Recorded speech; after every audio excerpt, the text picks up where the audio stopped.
Suelen também entrou. Boa noite, Suelen. Tudo bem? Como é que você está? Que bom ver vocês. Estava com saudade de vocês. A gente fica meio perdido sozinho, certo? Primeira coisa que eu gostaria de avisá-los é que pudessem avisar o máximo de colegas possível, abrir o edital para disponibilizar telefones para dar maior acessibilidade para quem não tem acessibilidade nas atividades remotas, certo? Então, quem está com dificuldade de acessar em função de falta de equipamento, tem essa possibilidade. Abriu esse edital até o dia 7, ou seja, até semana que vem. Então, precisava que vocês conversassem entre vocês e avisassem o maior número de colegas possível. O que vocês acham? Pode ser? Então, às vezes tem o que me foi passado no final antes do recesso, que talvez alguns colegas tivessem dificuldades. Eu não estou com a lista deles aberta aqui, mas gostaria que vocês avisassem os colegas que isso é bem importante, uma oportunidade aí de dar maior acessibilidade para vocês.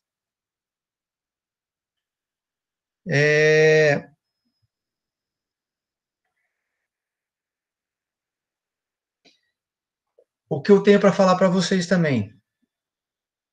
Duas coisas. Bom, vou deixar vocês falarem primeiro. Contem para mim como é que foi o recesso para vocês, como é que estão sendo as coisas. Hein?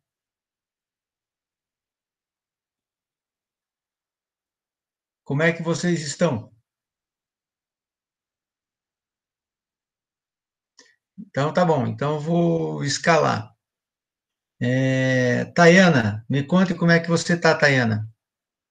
Pode tirar o microfone, abrir o microfone e falar. Não vai dar reverberação só nós dois abertos. Então, tá bom. Suelen, como é que você está, Suelen? Abre o microfone, gente, falem comigo. Tá no fone, Tayana? Ah, então tá bom. E você, Suelen, pode falar? É que eu tenho que olhar aqui onde está a câmera e tenho que olhar para cá, para essa tela. Por isso que eu olho para os dois lados ao mesmo tempo.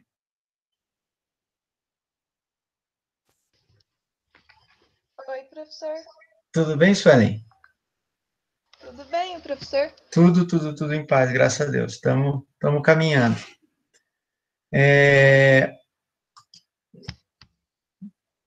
Gente, vocês viram que nós mandamos um material, mudaram algumas práticas, algumas formas da gente agir agora nas atividades remotas. Primeiro, todo dia vai ter alguma atividade, ou aula, ou a gente vai abrir um espaço para conversar, para tirar dúvidas, para esclarecer exercícios, para a gente se inteirar das dúvidas que vocês estão tendo. Então, por exemplo, nessa semana, hoje, dia 28, nós estamos tendo aula, nós vamos trabalhar o conteúdo sobre VBR, certo? Que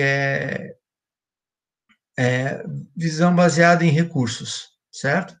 Nós vamos pretendo trabalhar isso hoje com vocês.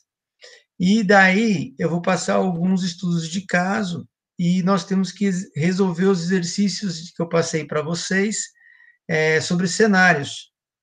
Quando que eu vou fazer isso? Semana que vem eu abro, nesse mesmo horário, às 7 horas, no dia 4, eu abro esse espaço para vocês tirarem dúvidas, para a gente esclarecer aquele exercício de cenários, para a gente esclarecer esse sobre VBR. Eu não sei se eu vou conseguir terminar esse conteúdo hoje, que eu tenho a apresentação, não sei se eu consigo terminar hoje. Se eu terminar hoje, a gente já vai ter uma atividade, de qualquer forma vai ter uma atividade sobre VBR para vocês. E eu vou estar aberto na próxima terça-feira, dia 4, eu vou abrir um espaço aqui no Meet para atender vocês, para dar uma melhor assistência, para dar melhores condições de entendimento por parte de vocês desse conteúdo que nós estamos trabalhando. Certo? Então, semana eu dou aula, na outra semana a gente tem atividade de atendimento, digamos assim. Então, eu vou estar à disposição para esclarecer dúvidas e ver o que está acontecendo, o que a gente pode ajudar para ajeitar o conteúdo, para a gente resolver os exercícios, para não ficar uma coisa fechada, sem nós termos um retorno desses exercícios. Certo? E daí, basicamente, a gente está tentando disponibilizar esse espaço para a gente poder conversar mais e para vocês terem uma assistência. O que vocês acham desse procedimento? Pode ser? Certo?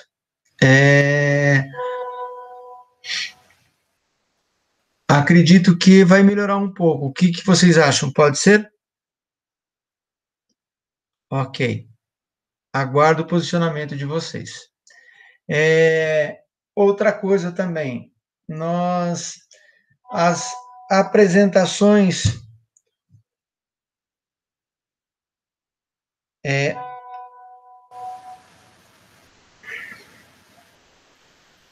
só respondendo aqui.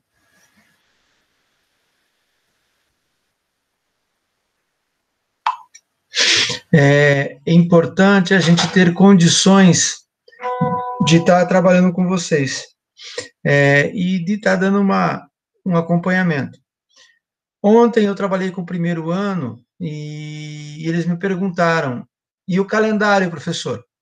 Bom, em relação ao calendário, vai ter uma reunião do CEP na sexta-feira, agora dia 31, e deve sair alguma decisão em relação ao calendário. Mas outras universidades já sinalizaram que não deverão voltar esse ano. Então, isso nos coloca uma situação bem complicada, né? Porque havia uma expectativa de retorno, mas em função da pandemia e de como as coisas estão se configurando, há a possibilidade de nós não retornarmos. O que significa que a gente vai ter que tocar as coisas, inclusive as apresentações dos seminários do Mitzenberg. O que vocês acham da gente começar no próximo encontro nosso, no dia 11, com a primeira apresentação da equipe? Já digo quem que é a equipe. Vamos ver se eles estão aí. É a equipe 1, é o Arthur acho que entrou, o Johnny e o Matheus Baniuki. O que vocês acham da ideia da gente começar essas apresentações, esses seminários? É claro que eu vou ajudar as equipes que vou estar ajudando, vou estar construindo. E no dia da apresentação eu também vou estar junto. Qual a opinião de vocês? Dá para a gente começar? Para que dia, professor? A primeira apresentação seria no dia 11 de agosto. Teria 2 semanas para ser trabalhada, certo? E as outras a gente vai vendo, vai jogando as datas e vai negociando para frente. Porque eu tenho as aulas até o dia, eu tenho o calendário liberado pelo departamento até o dia 18, certo? Acredito que a partir da decisão do CEP de sexta-feira vai ser ampliado esse calendário.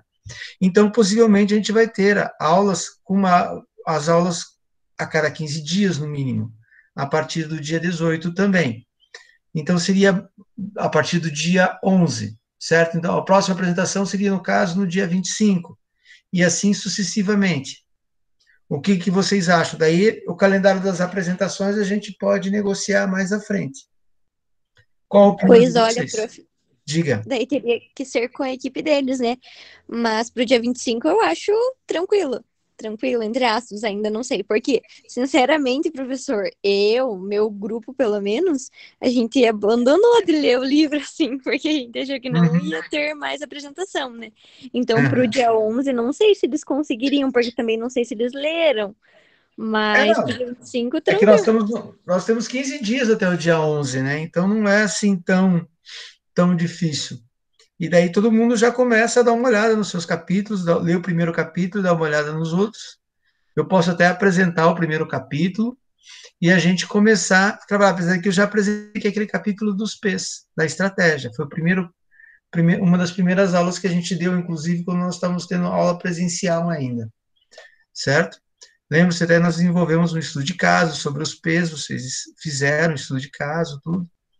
Então, acredito que seria interessante a gente pensar nisso. O que vocês acham? Acho que sim, né? Não tem como ficar adiando muito também, né, professor? Exatamente, a gente tem que viver, é uma nova realidade, ninguém está satisfeito, mas a gente tem que encarar, não tem jeito, né? Sim, verdade. Certo? Então, quanto menos a gente esperar, mais produtivo vai ser.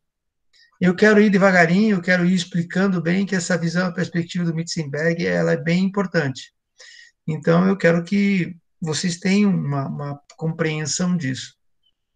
Entenderam? O que você acha, Daisy? Abram as câmeras, gente. Eu fico tão sozinho sem vocês abrirem as câmeras. Prometo dizer que eu não mordo. Quem puder abrir, né? Quem puder abrir. Meu Deus, que falta de moral que eu tô com vocês. Eu provo tô no escuro, até eu levantar, acender a luz. Na preguiça. Ah, é? Elito, abre você então, Elito. Ou também está sem condições? Todo mundo no escuro? Ninguém mais pode abrir a câmera só para me ver o rosto de vocês? Que é, Daisy? A maioria meio que acabou.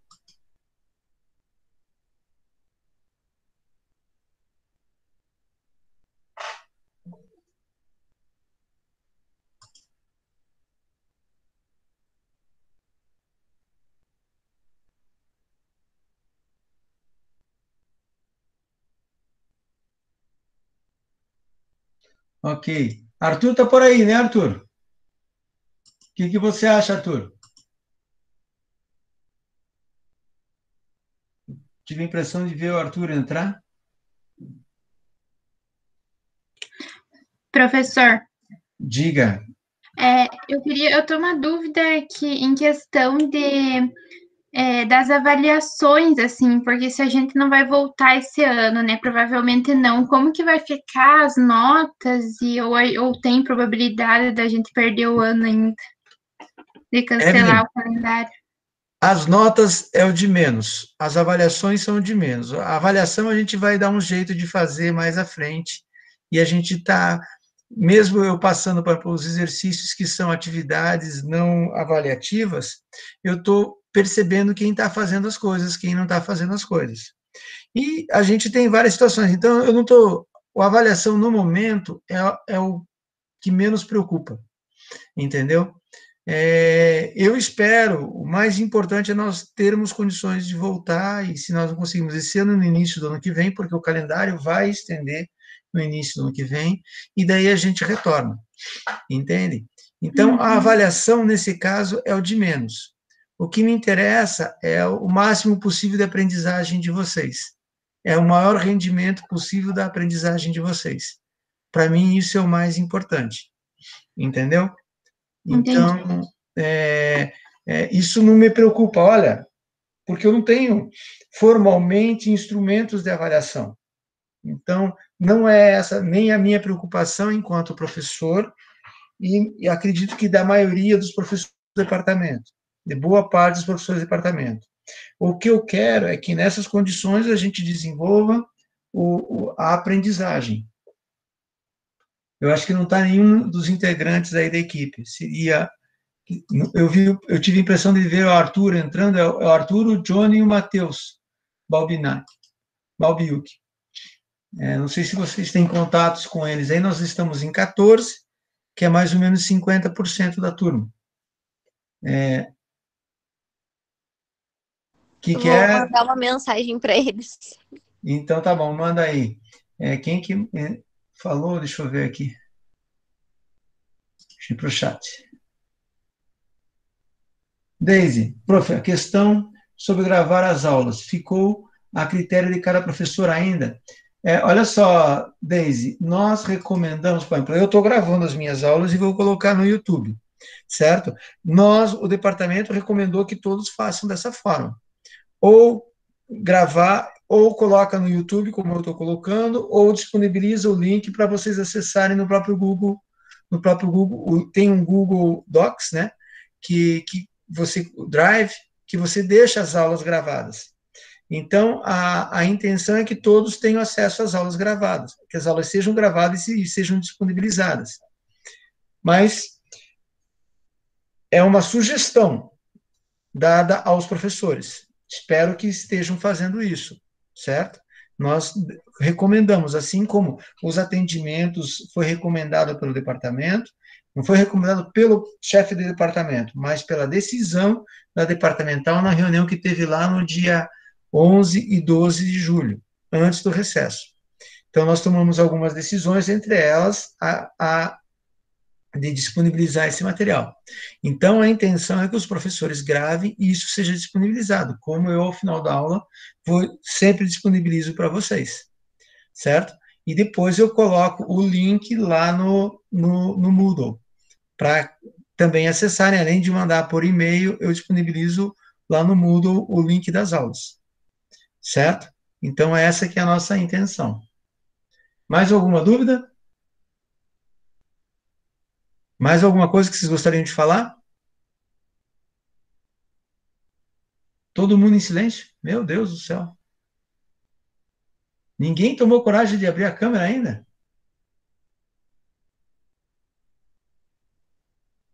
Vocês estão me deixando muito sozinho. Desse jeito eu vou ficar. Ellington tá aí. Deixa eu ver quem mais que tá aí. Vanessa, abra a câmera, Vanessa. Nós não nos conhecemos, que você entrou depois. Oi. Cadê a Vanessa? Tudo bem, Eliane? Oi, Vanessa. Como é que você tá? Boa noite. Tá se achando na matéria? Pode abrir o microfone, pode falar. Ah, tá certo. Tá com problema no fone, sem problema no áudio. Tá bom, então. Então é isso, gente. O nosso plano é esse. Eu vou esperar o contato, então, do Arthur, do Johnny e do Matheus, para a gente começar as apresentações. Prof, pelo que eu Diga. conversei com a do Johnny, ela disse que acha que acabou a luz em Rebouças, e os dois são de Rebouças, só o Matheus que eu não sei daí. Ah, é? Tudo bem, então. Então, a gente espera, de qualquer forma, a gente espera o contato deles, quando retornar a luz, quando eles puderem, a gente retoma o contato com eles, e, a princípio, dia 11, daí nós temos essa primeira apresentação, certo? Se não for possível, eu trabalho outro conteúdo, daí a gente vê. Mas, a princípio, a apresentação do capítulo 2, a Escola do Design. Ok? Fica mais ou menos combinado isso. Meu plano hoje é falar sobre os recursos organizacionais e vantagem competitiva, que é a visão do nosso amigo Bar sobre VBR. Eu vou abrir para vocês a apresentação e vou precisar de muita atenção de vocês.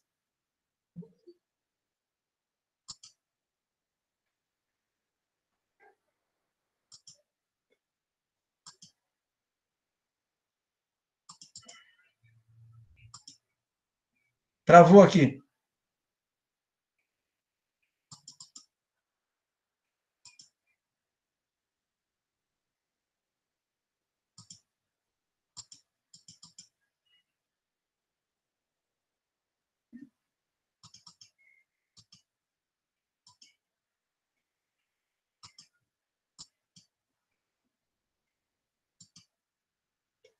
Entrou, Lucas?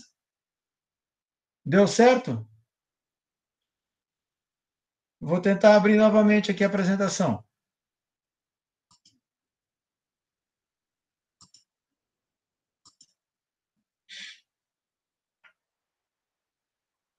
Está compartilhando, gente?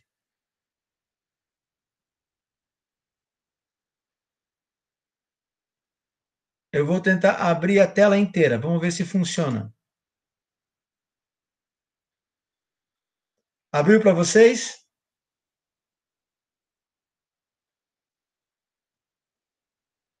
Está aberto ou não? Sim. Que eu perdi a minha visão da outra tela aqui. Vocês vão me dando o retorno? Porque eu perdi o visual de vocês. Pode ser? Vou falando. Vai falando? Então tá bom. Quem que tá falando? Eu, Mari. Oi, Mari. Que bom que você fala, Mari. Falar um pouco com você, professor. Então tá bom, Mari. Que bom. Não me abandone.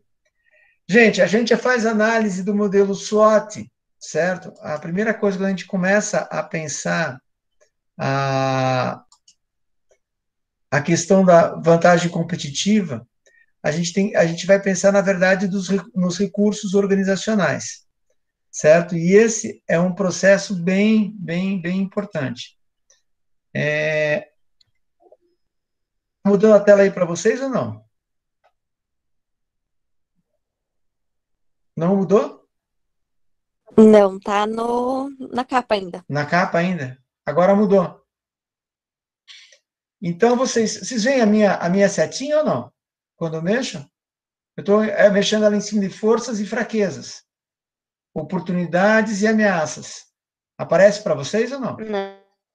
Não? Mas vocês têm do lado análise de ambiente, análise do SWOT. Lembre-se disso. Agora mudou. Hã? Forças e fraquezas. Agora mudou. Prof, não tem como expandir? Você quer que expanda mais? Tipo, aumentar a tela? Eu vou ver se porque tá aparecendo esse slide e o próximo. Então, peraí que eu vou voltar nele. Vou voltar aí, vamos ver se a gente consegue expandir a tela diferente. Aí, agora ficou no PowerPoint mesmo. Ficou no PowerPoint para vocês as duas telas aparecendo. Estão me vendo agora aí? Não. A imagem está aparecendo, a minha imagem está aparecendo para vocês ou não? Na que eu tô vendo, tá aparecendo a imagem agora, o slide 2. Mas tem você também em outra tela. Em outra telinha pequena. Então, tá bom. Então, vejam bem, tem o modelo SWOT que nós já trabalhamos, né? Análise de ambiente, lembre-se disso. Então, no ambiente interno, tem forças e fraquezas, certo? Oportunidades e ameaças no ambiente externo. Lembre-se disso. Daí, essa preocupação é um modelo baseado em recursos, certo? Então, a gente vai tentar pensar esse material e vamos tentar pensar a questão dos modelos ambientais de vantagem competitiva. O primeiro autor que a gente vai trabalhar, e vocês vão entender, é o Werner, certo? Então, a ideia é que a gente faça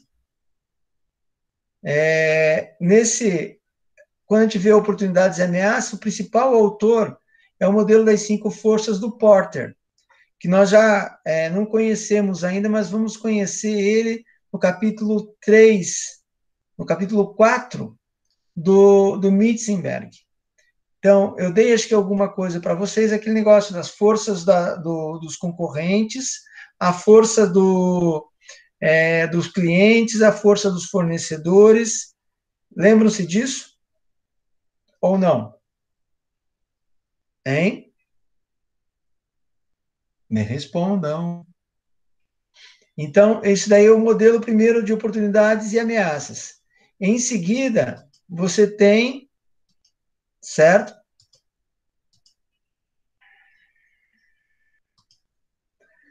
O Rotter, o Chandler, o Penhouse, que pensam principalmente um ambiente interno, do modelo baseado em recursos. São autores que vão pensar esse modelo dentro da organização, a estrutura, como que funciona, quais que são os principais recursos da empresa, ok? Em seguida, nós tentamos trabalhar com a combinação para a escolha estratégica, que é a relação entre oportunidades e ameaças que estão no ambiente externo e os pontos fortes e pontos fracos que tem no ambiente interno. Então, você aproveita seus pontos fortes para captar uma oportunidade que tem no mercado. E você evita que as suas fraquezas se transformem e se transformem em ameaças para uma outra empresa vir e tomar conta da tua empresa. Então, isso é a forma de nós pensarmos, basicamente, o modelo SWOT, certo? Que é a base das ideias do modelo baseado em recursos. A base é essa análise ambiental que nós já desenvolvemos, que vocês também no estágio desenvolveram. Ok? Então, a compreensão desse processo, ele é muito, muito, muito importante. Seguida, nós temos que as organizações idênticas em relação à estratégia, pouca duração da heterogeneidade. Então, quando as empresas se baseiam muito no ambiente onde elas se encontram, elas passam a ser muito parecidas. E elas vão competir só em cima de preços e não em cima de diferenciação. Então, isso gera pouca diferença ou pouca heterogeneidade. São organizações muito parecidas. Tá claro, Alessandra? Tá claro, Suelen? Estão me ouvindo? Então, quando a gente está pensando esse modelo, nós estamos pensando como que isso ocorre. Diga. Pode falar, Maria. Prof. Eu perguntei ali no chat se é só para mim. As meninas falaram que sim. Aí eu meio que perdi a explicação. Você perdeu? Então, você precisa que eu volte no primeiro? Onde que você parou? Não precisa.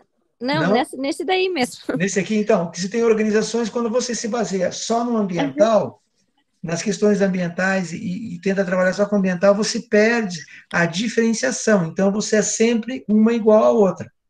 É isso que eu tentei falar para vocês, certo? Quando você tem um modelo baseado nos recursos, né, ela é mais heterogênea. Então, tem o respeito aos recursos estratégicos que eles podem ser controlados dentro da empresa. Então, os recursos são tão móveis, eles têm maior heterogeneidade, têm maior duração e maior heterogeneidade. Por exemplo, a competência dos colaboradores pode ser um recurso. Por exemplo, você ter se é uma empresa que trabalha com, suponhamos, com comida, e ela tem determinadas receitas, certo? Especiais, receitas de doces, para ser uma doceria, uma receita de um doce especial, um segredo da família, ou é um tipo de molho de um restaurante, são formas de vantagens competitivas e que são recursos da empresa. Então, quando você quer desenvolver uma coisa especial, você quer analisar esse recurso, e isso está dentro da empresa. Na verdade, esse modelo baseado em recursos é uma análise dando ênfase aos recursos que a empresa possui, e que isso gera vantagem competitiva para a organização. Entenderam?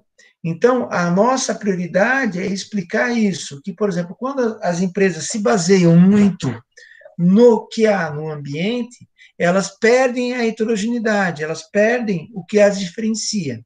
E quando elas têm algo especial dentro da empresa, que é um recurso especial, que daí pode ser equipamento, pode ser receita, pode ser ou um conjunto dessas coisas, desses elementos se complementando, isso gera uma vantagem competitiva.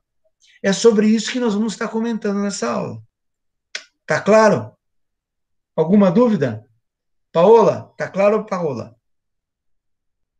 Paola? Gente, eu não consigo ler o chat. Eu respondo abrindo o microfone. Quem puder abrir o microfone. Se não puder abrir, falem, professor, estou sem microfone, estou sem áudio.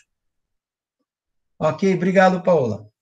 Ok, então, em seguida, nós temos, então, que o modelo, indo em frente, certo? Que a gente tem uma análise do modelo SWOT para ver qual que são as vantagens competitivas da empresa. E ele privilegia, esse modelo, os recursos que estão dentro da empresa. O mais importante para ele é identificar esses recursos e que isso vai trazer vantagem competitiva, vai gerar vantagem competitiva.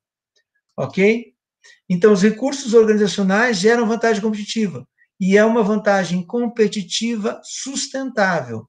Por quê? Porque ela é difícil de ser imitada. Então, ela tem algumas características, esse recurso que está dentro da organização, ele tem uma facilidade de ser apresentado, certo? E dele gerar soluções e ele gerar resultado para a empresa, ok? Então, daí, a partir disso, você tem 3 conceitos chaves. Quais que são os recursos organizacionais? Existe o capital físico da empresa, existe o capital humano da empresa e existe o capital organizacional. São os isso daí estão dentro dos processos, dos atributos da organização. Então, a informação, o conhecimento, tudo isso são forças que a organização dispõe, certo? Então, esses 3 conceitos, eles são muito importantes para a gente começar a compreender esse processo, ok? Então, qual que é o principal recurso da empresa? Por exemplo, qual que é o principal recurso da Votorantim? É possuir minas de calcário, onde ela pode extrair o calcário, que é a base do cimento. E o cimento, vocês sabem que é uma cinza, que é desenvolvida a partir do calcário, da pedra de calcário, certo? Então, é um recurso o quê? Físico, que a empresa tem. E o recurso pode ser humano e pode ser um capital organizacional, ou algo especial da organização. Vamos ver se eu consigo explicar isso para vocês. Por exemplo, um recurso físico, tecnologia, equipamento, localização geográfica, matéria-prima que a empresa dispõe, tudo isso são recursos que a empresa tem. É um conceito-chave, certo? Então, o processo organizacional que é realizado em função desse recurso, desse capital físico, ele é fundamental para a organização. Então, isso pode ser, várias coisas podem se transformar nesse tipo de conhecimento, entenderam? Por exemplo, qual que é o principal conceito-chave vamos pegar uma empresa. Qual que é o principal capital físico do restaurante italiano? Aqui de baixo. O que vocês acham? É o ponto, não é? Ele está num ponto excelente, aquela esquina, aquela quadra inteira que ele possui, é uma localização geográfica ímpar dentro da cidade de Irati. Dá para vocês entenderem? Compreendem, então, o que é um capital, o que é o capital físico, o que faz com que a empresa se diferencie das outras, que é uma força da empresa? Ok? Sim. Dúvidas? Tá claro, Angela? Ok. Angela.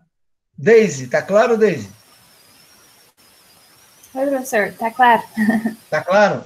Tá. Sem dúvidas nisso. Vamos ver um exemplo de capital humano. Então, o treinamento, a experiência, a inteligência, o relacionamento de gerentes e funcionários só fazem parte do que a gente pode entender como capital humano, certo? Ele é fundamental, é um outro conceito muito importante. Então, quanto mais treinada for a equipe, quanto melhor ela for preparada, quanto mais as coisas estiverem bem no relacionamento entre gerentes e funcionários, melhor vai ser as condições competitivas dessa empresa. Então, isso também está dentro da empresa.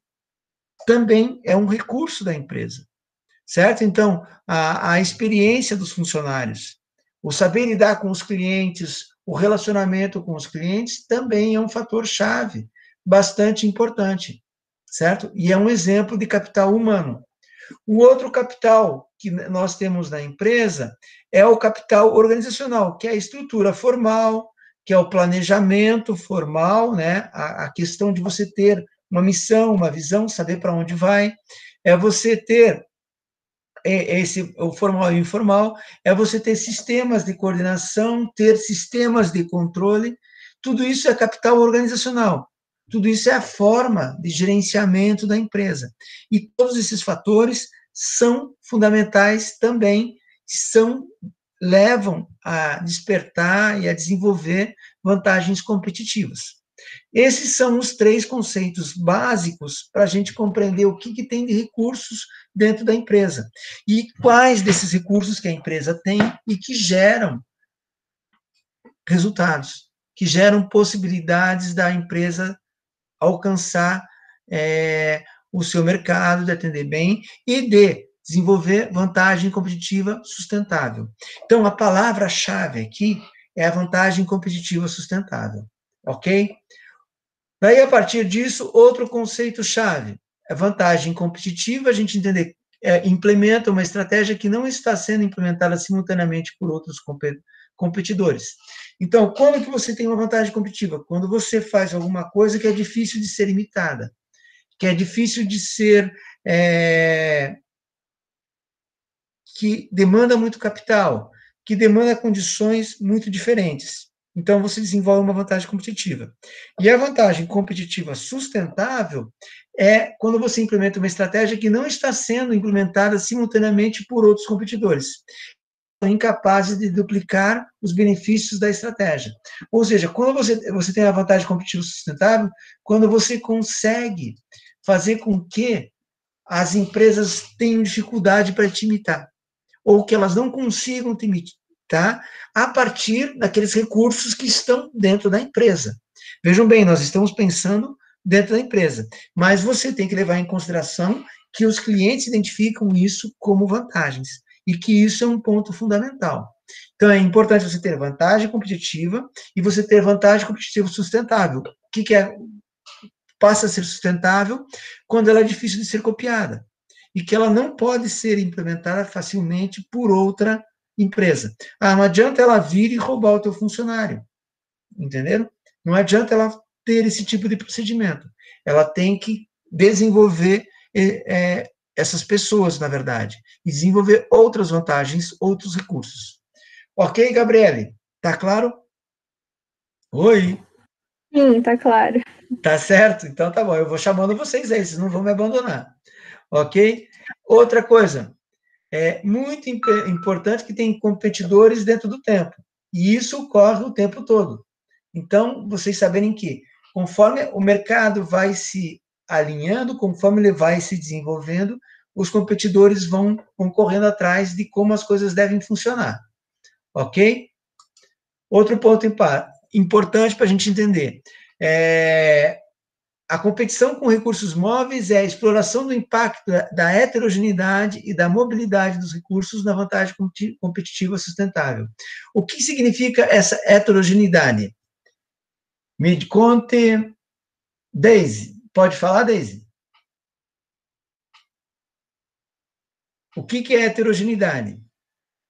Que gera uma vantagem competitiva sustentável. Quem ajuda a Daisy?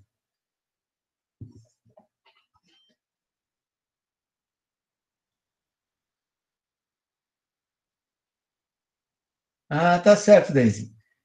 Eu vou escalar alguém aqui para te ajudar. Pode falar, Luiz Strujac.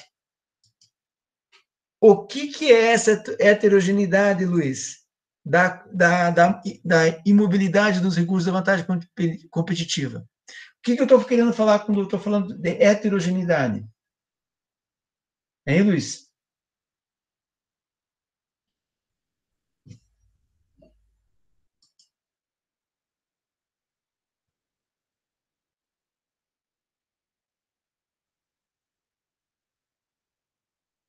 Algo diferente, certo? Quando eu tenho heterogeneidade é porque eu tenho algo diferente que me dá condições de desenvolver uma vantagem competitiva sustentável.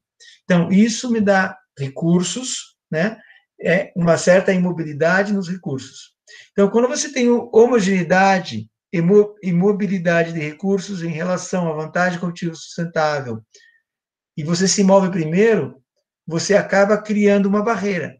E essas barreiras de mobilidade, ou seja, de impedir que os concorrentes entrem no que você está produzindo, no que você está desenvolvendo. Por exemplo, para entrar no mercado de cimento, qual que é uma barreira natural ao mercado de cimento? Por exemplo, vamos pegar outra pessoa aqui. Lucas já foi, Luiz já foi, desculpe, Luiz. Eliton. Me diga, Eliton, o que é uma barreira de mobilidade? Por exemplo, no mercado de cimento. Como que você identifica uma barreira para as empresas entrarem no mercado de produção de cimento? Que são poucas as empresas que entram e que produzem no mercado de cimento. O que você acha que pode ser essa barreira, Eliton?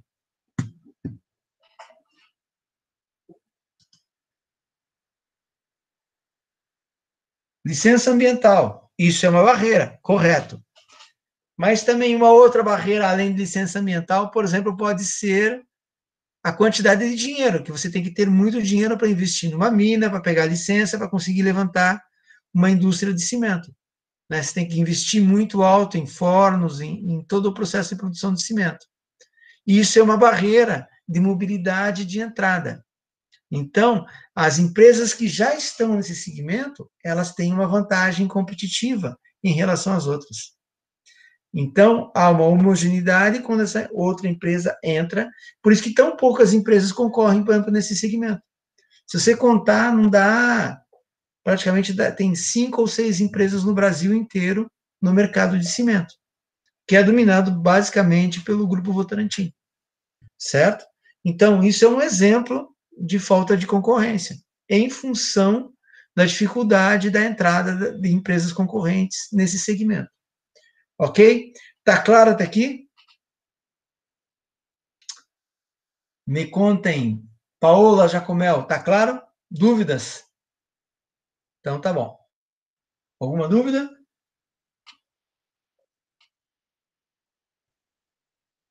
Ok.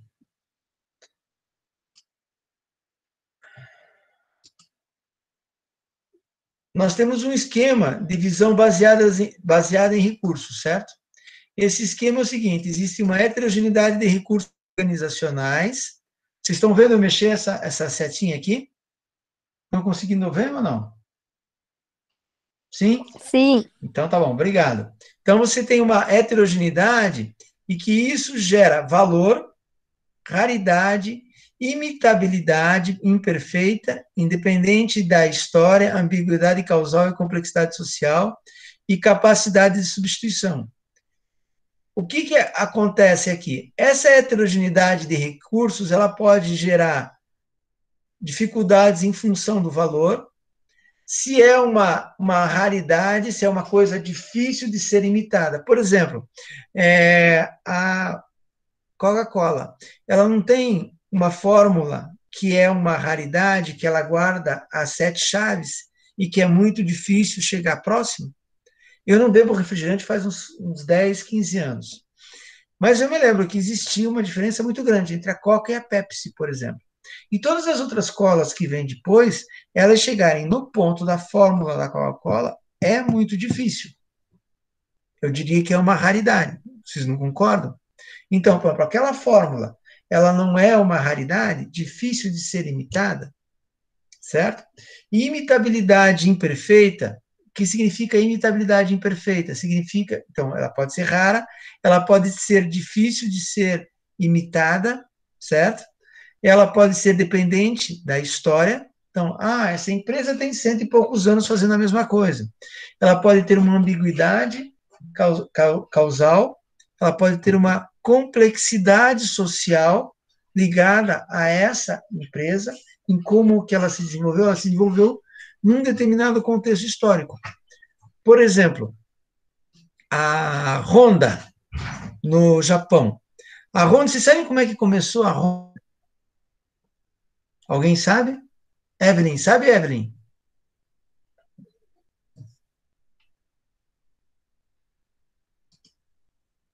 Boa noite, Dariel, seja bem-vindo. Hein, Evelyn? Você sabe o que a Honda fazia? Como que ela conseguiu? O que foi a primeira? Como que ela conseguia? O que ela fazia no começo da empresa? Ela fazia. Não sei. Não, ela fazia panela para pipoca, certo? E daí, durante a guerra, da Segunda Guerra em especial, ela começou a fornecer uma série de materiais para o exército japonês. E durante a guerra ela teve que ir aperfeiçoando os seus processos e chegou a produzir daí peças de carros, certo? Começou a produzir peças de carros e desenvolver competências para isso. Então, isso saiu a partir, ela desenvolveu uma série de conhecimentos a partir da complexidade social que foi a guerra. Durante a Segunda Guerra Mundial, no Japão, um pouco antes, ela era uma fornecedora do exército, depois, durante a guerra, ela continuou sendo fornecedora e começou a desenvolver outras coisas. Ela começou daí a desenvolver automóveis, até que ela chegou depois da guerra e ela construiu uma montadora no processo de reconstrução do Japão, construiu uma montadora primeiro de motos e depois de automóveis, certo? Então, ela surgiu a partir de uma complexidade social. Então, isso pode ser muito difícil de ser copiado. Então, a imitação dessas situações é muito complicada. É isso que é a imitabilidade imperfeita. E existe a capacidade de substituição. Então, tem um determinado produto, é fácil de ser substituído por outro ou não? É um produto de difícil substituição? Se for, você não tem vantagem competitiva. Então, você tem que ver, olha, o produto que eu tenho, esses telefones aqui, ó, eles são difíceis de serem substituídos por outro telefone celular? Não. Mas que tem as mesmas funções, foi ganhando maior complexidade ao longo do tempo. Então, hoje, a substituição de um telefone celular é muito difícil. Você tem que ter um aparelho muito, muito bom. Eu já vi relógios que estão recebendo watts, que estão recebendo mensagens de e-mail e você consegue responder pelo celular. Então, a tendência da tecnologia talvez seja o telefone para dentro do celular. E o relógio, por exemplo, eu já tenho um relógio que mede o número de passos, que mede a tua pulsação, mede a tua pressão, mede uma série de questões médicas. E tudo isso está indo para dentro de um relógio. Então, essas mudanças, essas alterações, elas vão alterando a capacidade de substituição de determinados produtos, certo? De determinados objetos. Então, pode ser que daqui a um tempo o celular venha para o óculos. Pode falar, quem abriu o microfone pode dizer. Isso são alterações bem fortes que podem ocorrer. E é importante a gente compreender isso. E isso gera vantagem competitiva, certo? Gera condições de termos vantagens competitivas. Eu vou tentar exemplificar cada um desses itens para vocês. Vamos lá. Primeiro, valor, formulação e implementação de estratégias que melhoram sua eficiência e eficácia. Tudo bem, Gabriele? Algum comentário? Não. Não? Então tá bom. Então, Pampa, aqui quando você tem um esquema de valor, a formulação e implementação de estratégias que melhoram sua eficiência e eficácia. Isso gera valor para o cliente. Outro fator importante, recursos organizacionais versus vantagem competitiva, sustentável. Não é entendida. Então, quando uma vantagem competitiva ela é desenvolvida em cima de um determinado recurso que só a empresa tem, ou que poucas empresas têm. Isso gera dificuldades no processo de desenvolvimento. Ok? Dúvidas aqui? Outro ponto importante nessa causal, recursos semelhantes, por exemplo, recursos diferentes. Quando você eu faço comida, eu também faço comida, mas eu faço uma massa especial. Então, isso são recursos semelhantes. Mas eu faço uma massa com um tempero muito diferente. Então, isso daí normalmente está ligado a um recurso especial. Eu dou exemplo aqui de um líder carismático, por exemplo. Eu tenho um empreendedor que é uma pessoa carismática, que chama os clientes e que atrai os clientes para dentro da empresa. Então, isso é um recurso que é difícil de ser substituído. Então, você tem um produto bom e tem um líder que é carismático. Vocês comeram cachorro quente? Vocês gostam de sanduíche? Por exemplo, aqui em Irati tem um sanduíche ali perto do... Antes era na frente do Bradesco, o Bradesco antigo. Agora, um pouco antes da esquina, tem um caseiro que faz sanduíche. Vocês já comeram o sanduíche do caseiro? Eu acho muito bom aquele sanduíche, certo? E ele é diferente do Bertinho, daquele 33 que tem lá na frente da negócio de esportes. Cada um dentro das suas características. Mas quem que é mais carismático desses dois? Hein? Vai da opção de cada um. Eu acho o caseiro mais carismático. Então, isso é um fator que é a capacidade de substituição, são os dois fazem sanduíche, os dois têm, mas um é mais carismático do que o outro. Isso faz com que a coisa se torne diferente e mais atraente para nós, clientes, na hora de identificar. Está claro isso? Outro aspecto importante que nós temos que entender. Então, 3 exemplos de aplicação do quadro anterior. A vantagem competitiva demanda um planejamento estratégico formal, informal, emergente e autônomo. O que significa esse informal, emergente e autônomo? É você estar aberto para as situações de mercado. Por exemplo, quanta gente nunca fez máscara em confecções e que passou a fazer máscara em função da pandemia? Isso é uma estratégia que surgiu informalmente, a partir da situação que nós estamos vivendo. Então, muitas empresas trabalhavam com tecidos. De repente, elas mudaram o tecido e começaram a fazer avental médico. Colocaram um tecido que é próprio para avental médico e passaram a produzir avental médico. E foram achando. Isso são estratégias emergentes, a partir das situações. Então, quanto mais a empresa tem lá, eu sou uma indústria de confecções, eu faço camisas super bem feitas. Mas se surge uma situação como essa, que eu tenho que fazer avental, eu tenho que ter condições de fazer esse avental. Isso passa pelo planejamento da empresa, pelo planejamento estratégico da empresa. Que às vezes é formal, e quando ela não consegue ser, que ela é muito formal, ela não consegue sair do que ela sempre fez. E quando ela percebe essas oportunidades do ambiente, ela aproveita isso e faz uma mudança. Então, você tem que ter sistemas de processamento de informações, você tem que buscar informações que são relevantes para você tomar conta desse momento e ir em frente em cima dele.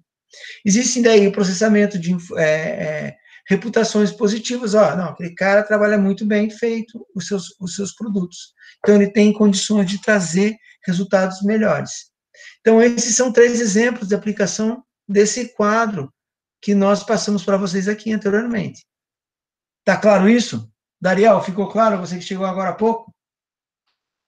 Dariel, boa noite. Dá um oi para mim aí, Dariel.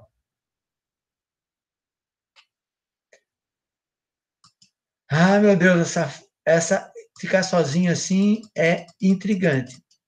Então, a teoria da administração estratégica e outras disciplinas de negócio. Então, a vantagem competitiva sustentável é proporcionar bem-estar social, é a teoria e o comportamento organizacional, eles se complementam, e ele desenvolve competências essenciais das organizações.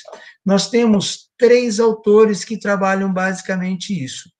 É isso que nós vamos passar a apresentar agora para vocês. Então, essas teorias são todas elas teorias de administração estratégica, certo? Então, como que se desenvolvem essas vantagens competitivas sustentáveis? Eu vou apresentar para vocês esses autores que dão essas noções básicas. A primeira coisa que eu gostaria de colocar: organizações não devem tentar adquirir vantagem competitiva sustentável com um produto pronto, certo? Isso que falou foi o Barney. O que ele pretende com isso? Deixar claro que não é fácil você desenvolver uma vantagem competitiva e que ela tem que ser construída. E essas vantagens devem ser encontradas nos recursos que são raros, imperfeitamente imitáveis e insubstituíveis, controlados e que são controlados pela organização. Então, você tem o Barney e o Van der Velde trabalham com essa organização, não devem tentar adquirir vantagem competitiva, elas têm que desenvolver essa vantagem competitiva sustentável, e essas vantagens devem ser encontradas nos recursos raros, imperfeitamente imitáveis, ou difíceis de serem, não são imitáveis, e que não são substituíveis, e que são controlados pela organização. Ok?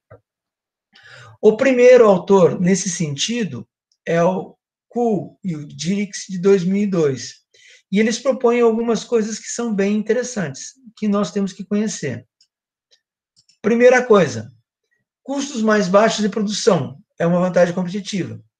E a habilidade de atender um grupo de consumidores com maiores benefícios percebidos.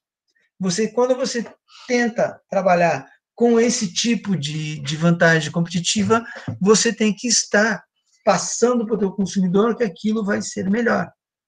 Quem que trabalhou isso muito fortemente? Quem que pode me dar um exemplo? Suelen. Quem que trabalha muito essa questão de custos de produção mais baixos? Suelen. Boa noite. Você está aí, Suelen?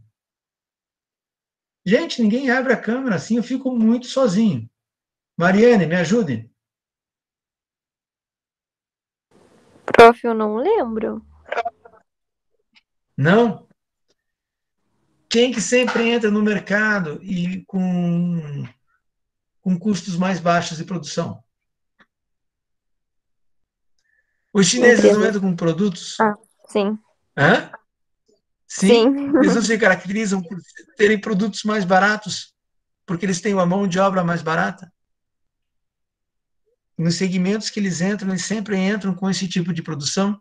Então, eles atendem um grupo de pessoas pelo preço mais baixo, com maior benefício, que é percebido pelos clientes. Qual que é o maior benefício? O preço baixo, certo? Então, eles têm um esquema, por causa que eles produzem em alta quantidade, em alta escala, conseguem, em função disso, uma escala na compra dos seus recursos, nas compras dos seus produtos, e isso gera uma vantagem competitiva.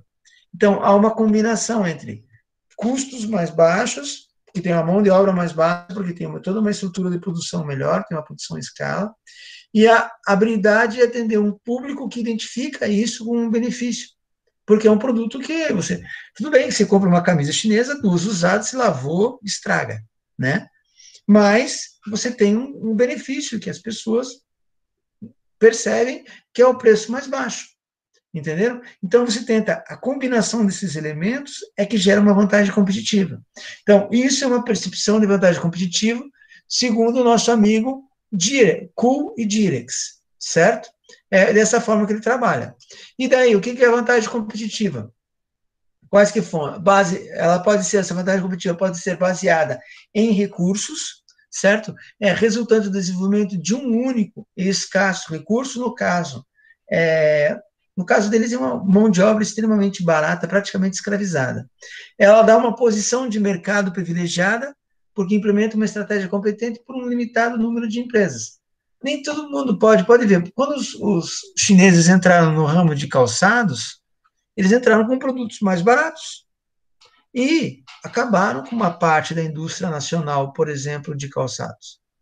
Certo? Por quê? Porque elas tinham uma posição de mercado privilegiada em função do preço. Agora estão revendo isso, né? Então, a estrutura de indústria, não apenas dos recursos estratégicos, que é a mão de obra, mas eles têm todo um esquema de estrutura logística para entregar esses produtos para outros países.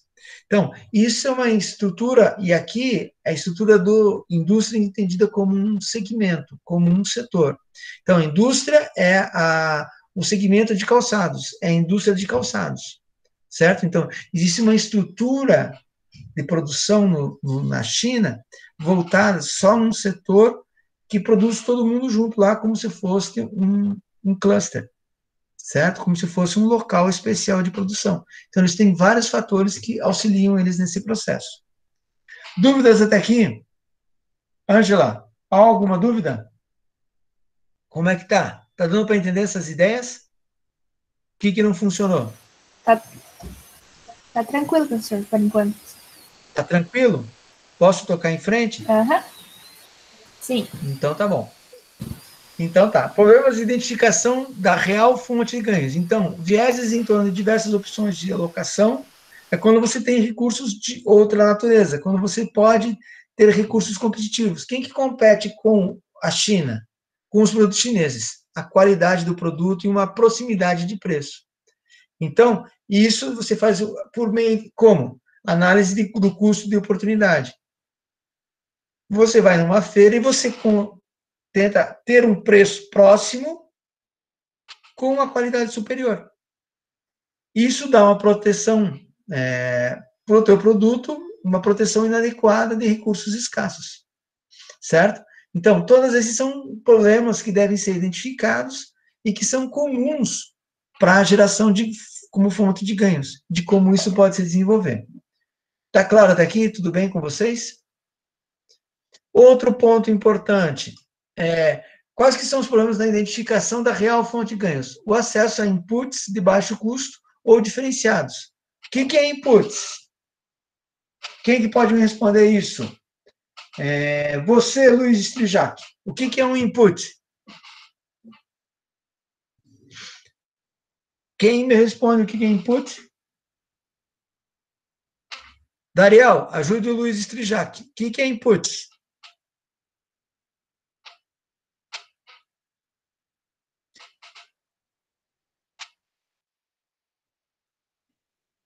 Não sabe dizer, Luiz? Então tá bom.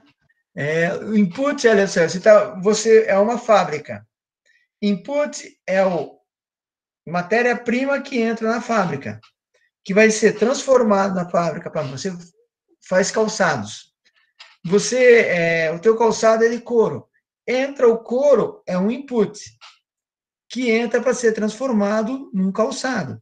Se você trabalha com tênis, o plástico é um input e as resinas são inputs que entram na tua fábrica para você transformar por meio de máquinas, por meio de tecnologia, por meio de modelos, você transforma num tênis ou você transforma num sapato, certo? Então, o acesso a inputs, a essa matéria-prima com preço mais baixo ou diferenciada, é frequentemente encarado como razão suficiente para adotar uma estratégia de liderança em custos ou de diferenciação.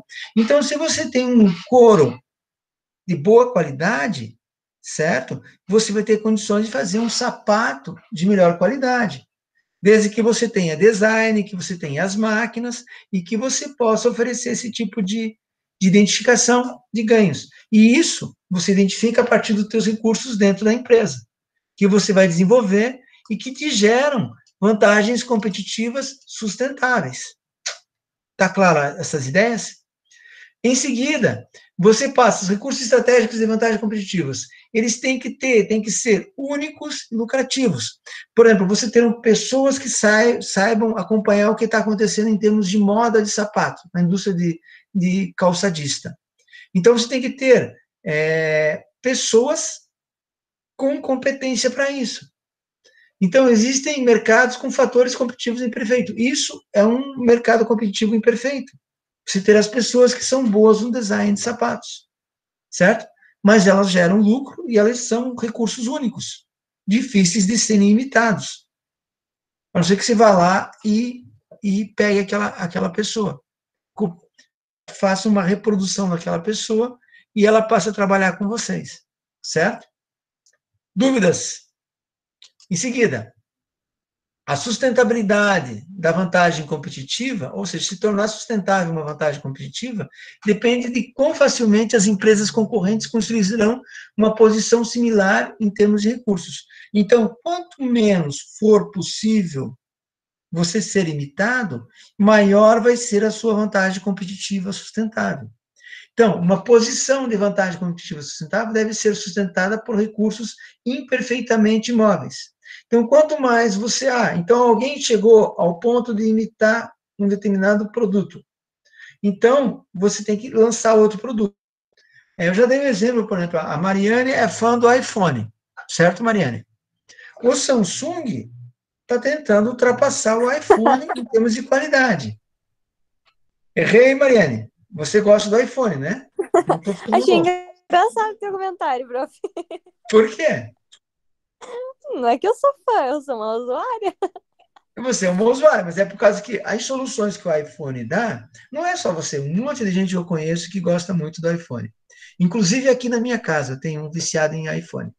Mas o que eu quero dizer para vocês é que, por exemplo, é a caso que o iPhone ele te dá determinadas soluções que a Samsung já está bem próxima e ela tenta ultrapassar o iPhone em soluções. Mas só que, por enquanto, as soluções que o iPhone ainda oferece ainda são superiores. Então, ele tem uma vantagem competitiva sustentável em função da engenharia dele e da equipe de profissionais que tem a Apple no desenvolvimento de telefones, de novas soluções. Apesar de que, após a morte do Steve Jobs, esse ritmo de novidade do iPhone, que é o telefone da Apple, diminuiu bastante. Não sei se vocês concordam ou não. Mas isto é um exemplo de vantagem competitiva sustentável, que é obtida por meio de recursos imperfeitos, que são essas pessoas. Tá claro, gente? Alguma dúvida em relação a isso? Tayana? Tá claro, Tayana? Tá aí, Tayana, ou não? Então, recursos imperfeitamente móveis são os recursos que são comercializados, mas têm maior valor dentro da firma, que correntemente emprega do que teria em algum outro emprego. O que quer dizer isso aqui? São recursos que são comercializados, mas têm maior valor dentro da firma, que correntemente os emprega do que teria em algum outro emprego. Hein? Vamos voltar. Por exemplo, o couro. O couro é um bem que ele tem um valor maior numa indústria calçadista do que ele vendido como para outra finalidade, como sandália, no Nordeste, por exemplo. Ou para fazer banquinho de couro, certo? É uma outra finalidade que não teria o mesmo resultado em termos de recursos. Isso são os recursos imperfeitamente móveis. Ok? Outro exemplo, então, evitando a imitação. Como que a gente evita a imitação? Os mecanismos de isolamento são impedimentos, certo? Impedimentos à imediata imitação da posição do recurso de uma empresa.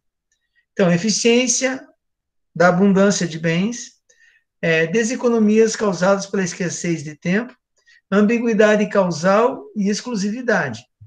Vamos pegar novamente o iPhone. Por exemplo, a exclusividade. Uma série de fornecedores deram exclusividade de peças e soluções que foram desenvolvidas para o iPhone. Quando ele foi lançado lá em 2006, 2007, ele tinha peças, tinha soluções que só iriam, tinham uma série de elementos que tinham patentes, e essas patentes iam demorar 10 anos para serem quebradas. E que se as empresas imitassem, elas teriam dificuldade. Então, por exemplo, isso é um exemplo de exclusividade. Ambiguidade causal, o que é? Quando você tem um determinado produto, um serviço que você pode ter. Eu posso ter o serviço de táxi e posso ter um serviço de um Uber. Então, eles têm uma ambiguidade, só que um é um tipo de serviço que é regulamentado, o outro é um serviço mais limpo, muito mais ligado à tecnologia. Existe uma ambiguidade entre esses dois produtos. Existem deseconomias causadas pela escassez de tempo. Por exemplo, uma deseconomia. O iPhone lança um produto com um determinado tempo e ele pega e deixa esse produto perder o que estava funcionando. Para imitarem ele, vai um tempo maior. Isso é uma escassez de tempo, certo? Uma deseconomia. E eficiência da abundância de bens é quando você é muito eficiente e gera uma certa construção de abundância dentro do teu processo produtivo. Está mais ou menos claro até aqui, gente? Quais são as dúvidas? Dariel, tá por aí? Qual é a tua dúvida? Então, vamos fazer um checklist segundo esses autores. Está tranquilo, professor? Está tranquilo? Então, tá bom. Tá. Existem mercados imperfeitamente competitivos, ou seja, que eles não são competitivos perfeitamente, por causa que são produtos com diferenciações. Existem recursos imperfeitamente móveis, ou que seja, podem ser movidos de forma diferente. Existem mercados apropriados, que são apropriados para determinados tipos de produtos. Por exemplo, um mercado que está carente de dinheiro, ele vai buscar um produto mais barato. Esse é um mercado apropriado. Existem recursos de difícil imitação, que são complicados de serem compreendidos, e existem recursos que não são substituíveis e que causam dificuldade. Por exemplo, a fórmula da Coca-Cola não é substituível. É muito difícil de ser substituído. Isso leva a uma dificuldade de imitação, o que é bem importante para ela. Outra noção, outro autor, o Prahalad e o Ramel, certo? A competência essencial da corporação. Então, o que leva uma empresa a ter uma competência especial ou uma competência essencial? Primeira coisa,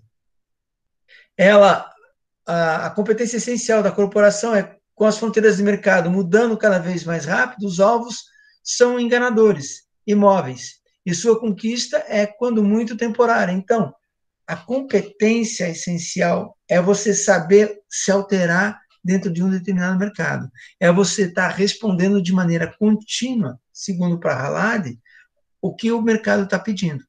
Então, quanto mais você tem capacidade, mais você tem destrezas para se alterar dentro do mercado, maior é a tua capacidade de crescimento. Por exemplo, a Amazon, ela se altera o tempo todo. Ela é uma grande vendedora, mas ela tem uma estrutura de logística, ela tem uma estrutura de atendimento. Ela começou só com livro. Hoje ela vende tudo, inclusive a entrega de comida para pizzarias. Então, ela vai se alterando. Vamos pegar um exemplo nacional. O Magazine Luiza. Hoje, o Magazine Luiza, ele vende os produtos dele pela internet e ele serve de plataforma para outras empresas utilizarem a estrutura de logística dela.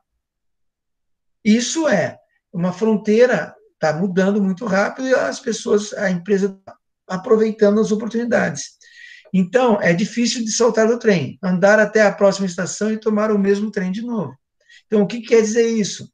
Que o Prahalad colocou, é que você precisa estar se alterando muito, você precisa estar o tempo todo acompanhando o que o mercado está demandando e como ele está demandando essas alterações, certo?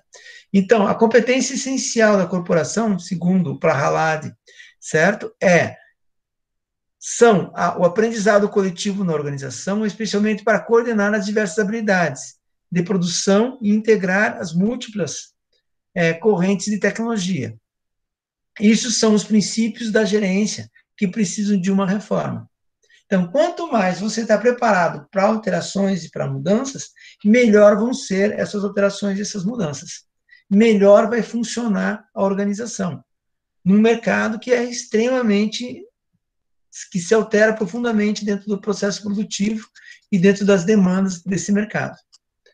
Então, a competência essencial da corporação ainda é a comunicação, o envolvimento e um profundo comprometimento em trabalhar por meio de fronteiras organizacionais. Envolve muitos níveis de pessoas e de todas as funções. Então, quanto mais a empresa tem condições de se alterar, mais ela vai desenvolver, segundo o Prahalad, vantagem competitiva. E melhor vão ser as condições dela para o desenvolvimento dessas vantagens. Então, corporações diversificadas vista como uma grande árvore. Vou dar um exemplo aqui para vocês. Então, você tem negócio 1, negócio 2, negócio 3, negócio 4. Produto 1, produto essencial 1, ele gera o negócio 1 e o negócio 2. O produto essencial 2, ele gera o negócio 3 e o negócio 4. Certo? Esse produto essencial 1, ele é produzido a partir da competência 1 e da competência 3. O produto essencial 2 é produzido a partir da competência 2 e da competência 4.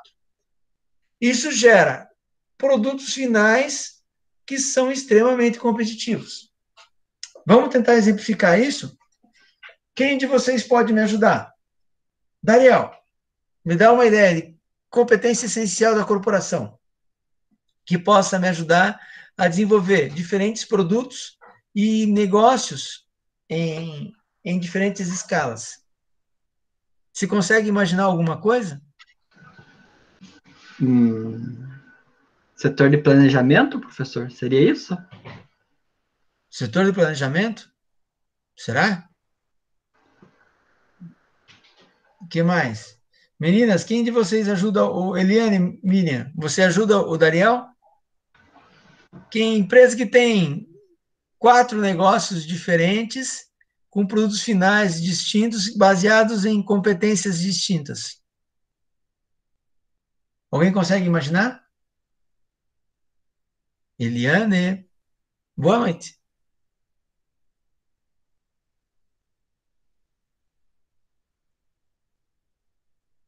Ninguém imagina?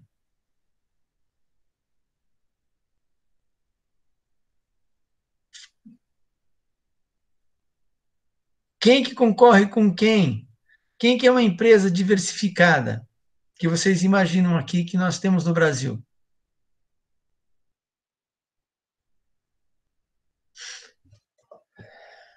Vou ajudar vocês. Então, você tem, por exemplo, a empresa Votorantim, certo? O produto 1 da empresa Votorantim, que é baseado na competência 1 e 3, é o cimento, certo? Esse é o produto 1 da Votorantim. E essa mesma empresa Votorantim tem o produto essencial 2, que é uma petroquímica, certo? Que é uma empresa de química, que não petroquímica, não ligada ao petróleo, mas é uma empresa química muito grande, que usa a competência 4 e a competência 2. Então, o produto 1 da competência, que é o cimento, ele gera um negócio 1, que é cimento, e um negócio 2, que é concreto, que geram produtos finais, certo? Eles saem de um produto essencial 1, que geram o concreto e que geram o negócio de cimentos, que é a entrega de cimento, seja ele por exemplo, sacas, ou pode ser também a entrega em aqueles caminhão grandão, que é o cimento já em forma de a granel, certo? Então, eles têm o negócio 1 e o negócio 2. Isso daí abre para vários tipos de produtos. Então, negócio 1, por exemplo, que seja o cimento, ele pode ter o cimento Portland, o cimento Ari, aquele de secagem alta, secagem rápida, ou o outro cimento, que eu não me lembro o nome agora, que é mais resistente, certo? Então, esses são 3 tipos de negócio a partir do produto 1, ok? Ele gerou o negócio 1 e o negócio 2, que é aqui a concreteira, que vende concreto usinado. Daí tem vários tipos de concreto usinado, certo? O negócio 3 e o negócio 4 saíram do produto essencial 2, que sai lá da indústria química, que tem a competência 2 e a competência 4. Essa indústria química, ela gera um produto para misturar com a nafta para gerar plástico. E ela gera uma outra parte da indústria de produto químico para misturar com tinta. Então, ela tem o negócio 3 e o negócio 4 a partir desse outro produto essencial 2. Então, isso são competências essenciais da corporação, que geram diversos outros produtos, certo? É claro que isso aqui você pode adaptar para outras relações, que é possível de ser compreendida. Ficou claro isso para vocês, gente? Mariane, está claro? Ou está muito complexo essa figura? Está claro. Uhum. Está claro? O que são as competências, o que geram esses negócios? Ok? Então, a competência essencial da corporação, as competências essenciais não diminuem com o uso, ao contrário dos recursos físicos, que se deterioram com o tempo. As competências se desenvolvem à medida que são aplicadas e compartilhadas. Então, quanto mais competência eu tenho, melhores condições são de fornecimento. Por exemplo, a competência essencial da Honda em motores e conjuntos de força, que lhe dá a vantagem única nos negócios de carros, motocicletas, aparadores de grama e geradores. Certo? Então, quanto maior é a competência num determinado ramo, num determinado negócio, melhor vai ser o meu resultado. Mais condições, mais competência eu vou ter sobre aquele produto, aquele serviço. Tá claro até aqui, Suelen? Ângela? Tá claro essas ideias? Com esses exemplos que eu dei? Ou não? Me respondam. Daisy, tá claro, Daisy? Oi? Tem alguém aí? Bom,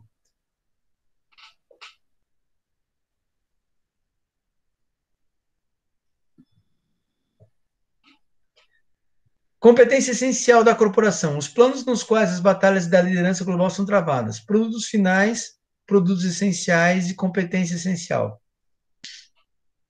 Esses são aonde as coisas vão funcionar. E é aqui que as empresas buscam a liderança e tentam desenvolver a liderança.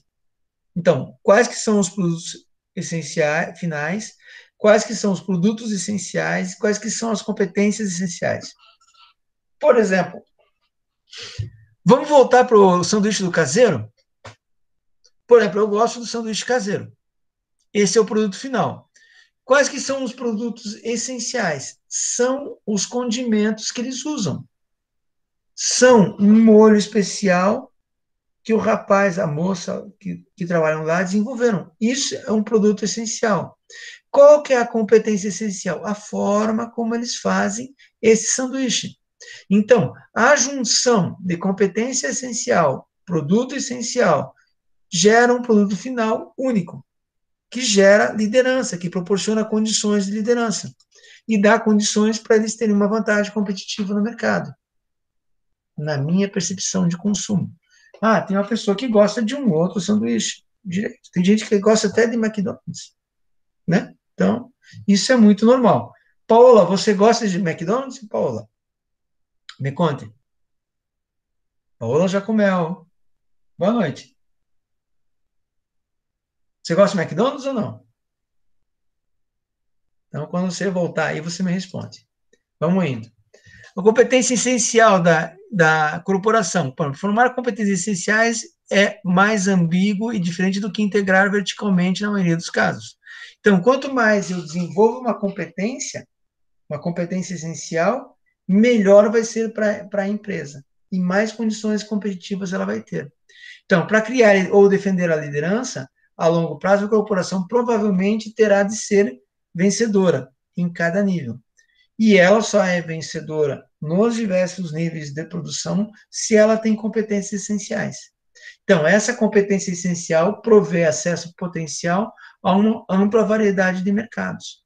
Então, quando a Honda tem uma competência essencial nos motores. Ela desenvolveu essa competência essencial nos motores.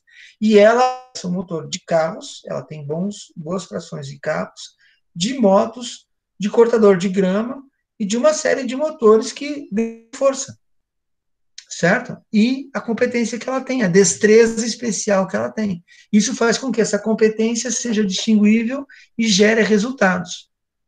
Ok? Competência essencial da corporação. Obviamente, as corporações diversificadas têm uma carteira de produtos e outra de negócios.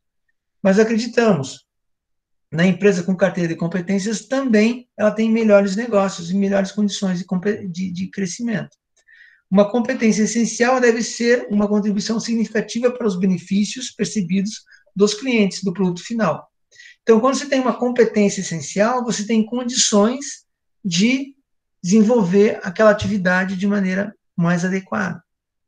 Então, ela deve ser uma contribuição significativa e significar principalmente benefício.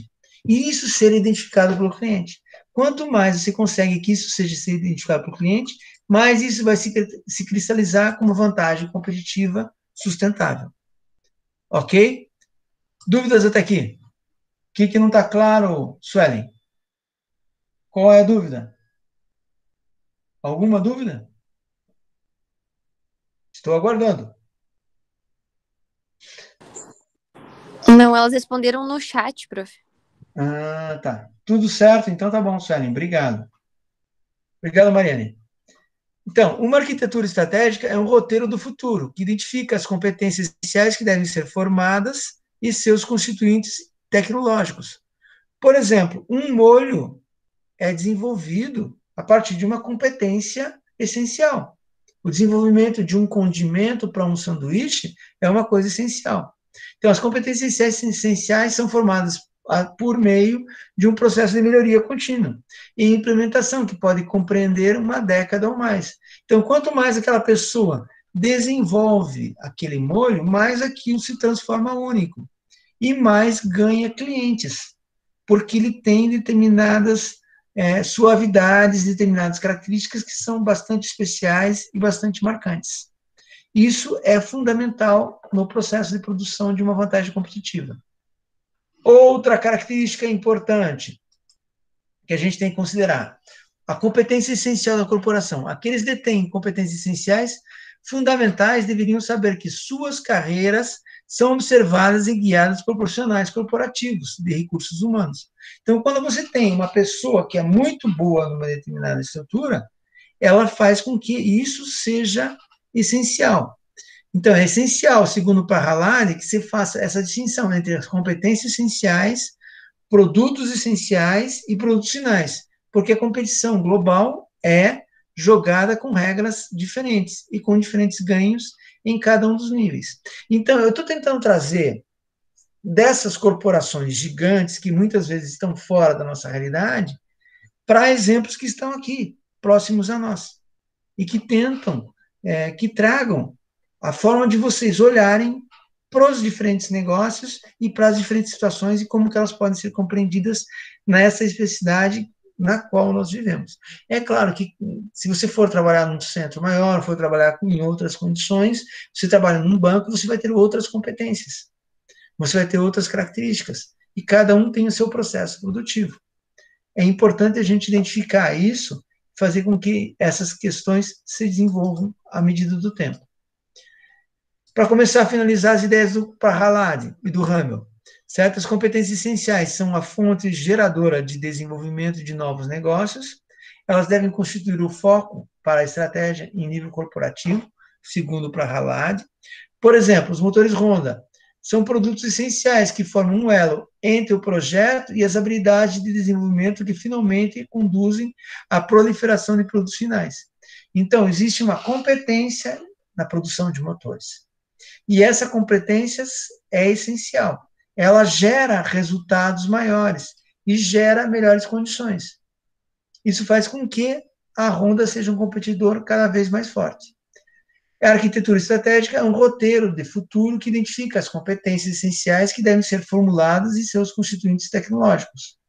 As competências essenciais são a fonte geradora de desenvolvimento de novos negócios e de vantagens competitivas sustentáveis.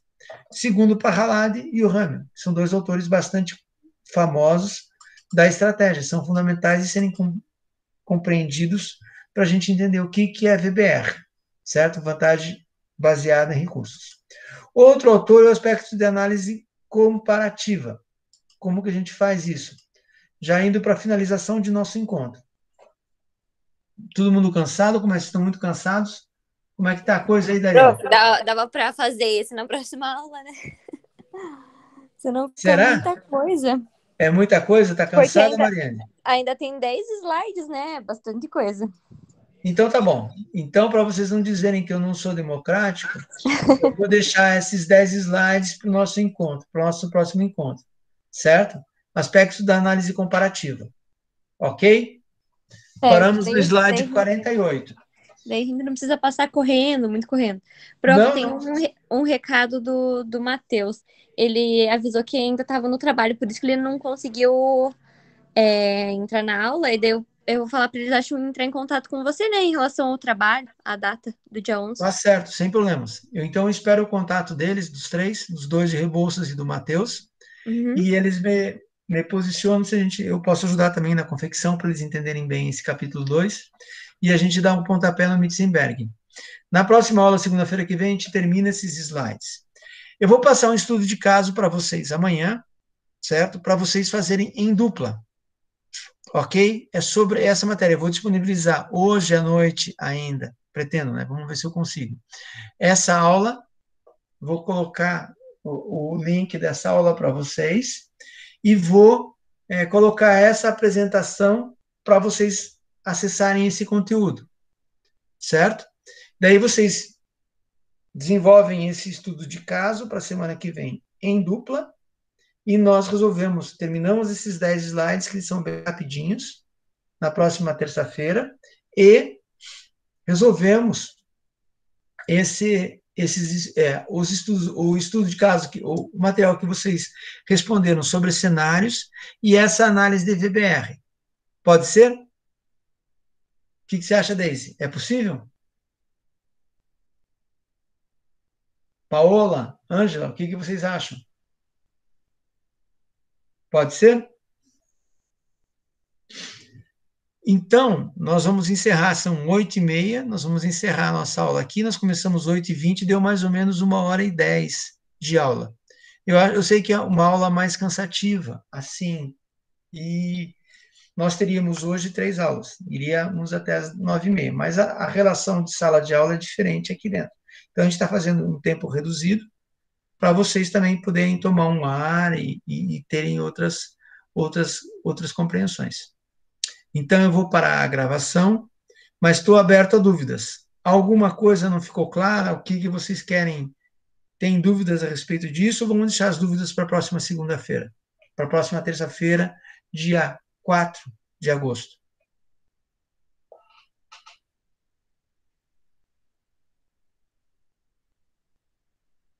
Tudo certo, então? Então, tá bom.